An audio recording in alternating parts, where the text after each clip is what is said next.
నమస్తే అండి. సార్, మీరు అన్ని వర్గాల వారికి పథకాలు పెట్టారు, కానీ మాలాంటి భార్యా బాధితుల కోసం ఎలాంటి పథకాలు పెట్టారు? ఏ ప్రభుత్వం మమ్మల్ని పట్టించుకోలేదు. మీరేమన్నా పట్టించుకుంటారా?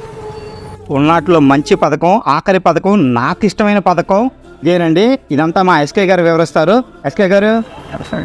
నమస్తే సార్. అంటే మన మోహన్ గారికి బాగా ఇష్టమైన పథకం ఈ 8 పథకాల్లో ఈ పథకమేనండి. భార్య బాధితుల కోసం, అంటే భార్య వల్ల హింస పొంది భార్యతో తన్నులు తినేవాళ్ళ కోసం ఈ పథకాన్ని ఏర్పాటు చేశారు.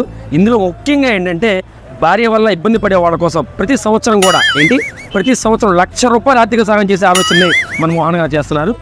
నన్ను గనక ముఖ్యమంత్రిని చేస్తే భార్యాబాధితుల సంఘాలు అన్నిటినీ ఒక్క తాటి మీదకి తీసుకొస్తా. ఇదే పథకాన్ని దేశం మొత్తం ఇంప్లిమెంట్ చేసే బాధ్యత నాది. సార్, మా ఓట్లే కాదు సార్, మాలాంటి భార్యా బాధితుల ఓట్లన్నీ మీకే వేసి మిమ్మల్ని గెలిపించుకొని ముఖ్యమంత్రిని చేసుకుంటాం సార్.